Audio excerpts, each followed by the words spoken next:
Imagine waking up. It's not the sound of an alarm clock that rouses you, but the deep, unfamiliar silence of a world without a pulse. The hum of the refrigerator is gone. The glow of a digital clock is absent. Outside, no distant sirens or the rumble of early morning traffic break the quiet.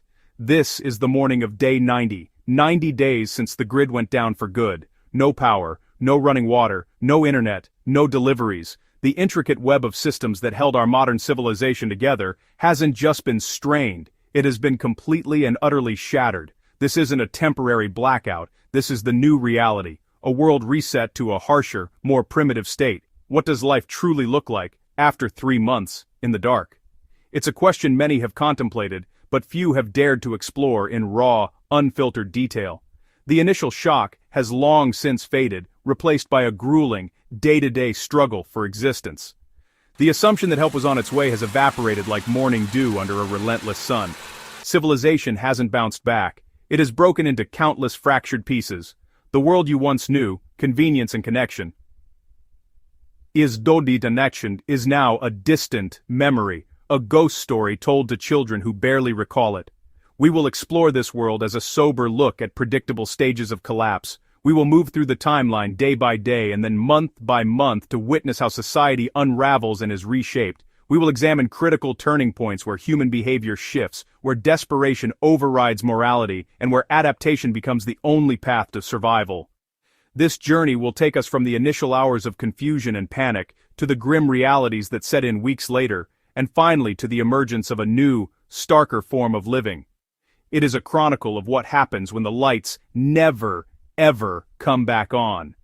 This is not a story about zombies or apocalyptic fiction. It is a story about us, how fragile our systems are and how quickly human nature is stripped to its core when those systems fail.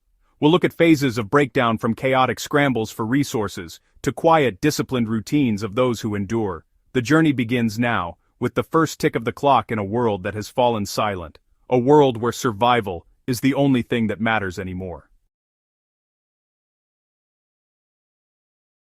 The event begins not with a bang, but with an eerie, pervasive quiet. One moment, the world is humming with the constant, low-level thrum of electricity. The next, it is gone. In the streets, traffic lights go dark. Intersections devolve into immediate gridlock and confusion. For the first few hours, it's treated as a simple power outage. People light candles, others check circuit breakers. There is an air of annoyance, not fear. The collective assumption: crews are already working. Power will return by morning. This is the first and most dangerous miscalculation.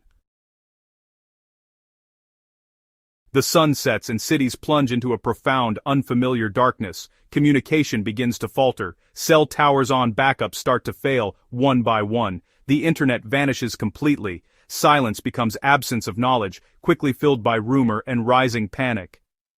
By day 2, the illusion that this is temporary is shattered for most. This triggers a frantic, desperate scramble for resources. Within 48 hours, they are stripped bare.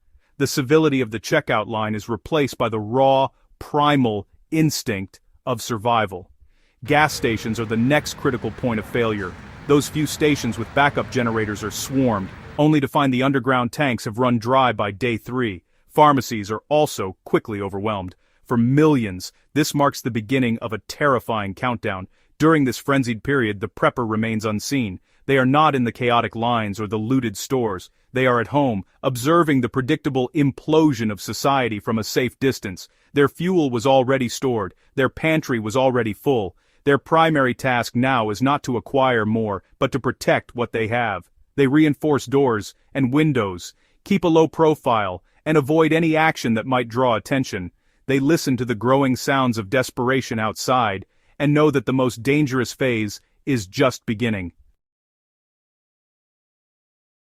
By the beginning of the 3rd week, the true fragility of modern infrastructure reveals itself. The water stops. Municipal water systems, reliant on massive electric pumps, have failed. The failure of the water supply triggers a secondary, equally catastrophic collapse. The sanitation system. This toxic mix becomes a breeding ground for disease. Dysentery, cholera, typhoid begin a silent, deadly resurgence. Hospitals, the last bastions of care, begin to crumble. Fuel reserves are exhausted. Generators fall silent. Life support machines go dark. Refrigerated medicines, including antibiotics and insulin, spoil. Dense urban centers, especially high-rises, become unlivable. Shelter in place turns into a death trap. A slow, desperate exodus begins as people abandon their homes, searching for one resource above all, a clean, reliable source of water. As the third week bleeds into the fourth, the concept of money evaporates.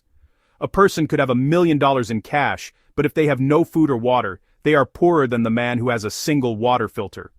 A new economy, brutal in its simplicity, begins to emerge in the ruins. A bottle of antibiotics could be traded for a full tank of gasoline. This shift renders many people's life skills completely obsolete.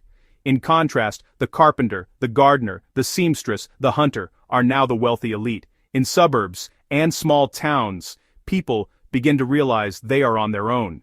The shared threat forces them to band together. Neighborhood watch groups, once quaint, are reborn with a grim new purpose. They are no longer about reporting suspicious activity. They are about active defense. They plan patrol routes and establish checkpoints at the entrances to their streets. The first instances of organized violence often erupt not from outside gangs, but from within these fledgling groups.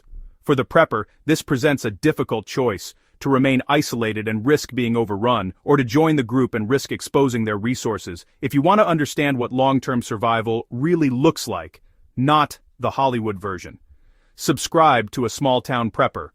We cover the realities of collapse so you can prepare before it's too late. As the first month gives way to the second, the great urban centers complete their transformation into death traps. The lack of sanitation has had its inevitable horrifying consequence. The threat is no longer just starvation or dehydration, it is the air you breathe. The psychological toll is immense: constant stress, grief, isolation. The urban environment begins to reclaim the concrete jungle. The horrifying conditions in the cities trigger a mass exodus. These refugees soon discover a harsh truth. The countryside is not the promised land they imagined. The message is clear and brutal: you are not welcome here, keep moving. The dream of finding a safe haven in the countryside dies at these fortified borders. The prepper who successfully bugged out to a rural retreat now finds themselves surrounded by a sea of desperation. By the end of the second month, a new rhythm has settled over the landscape. Security has become the singular focus of daily life. The nights are the worst. The profound darkness, once a novelty, is now a source of constant, low-grade terror. They learn to sleep in short bursts, never falling into a deep slumber, their ears always attuned to the sounds of the night. The fuel they so carefully stored is a dwindling resource. Many choose to go completely dark and silent. This period is the great filter. It separates those who merely had supplies from those who had a true, sustainable plan.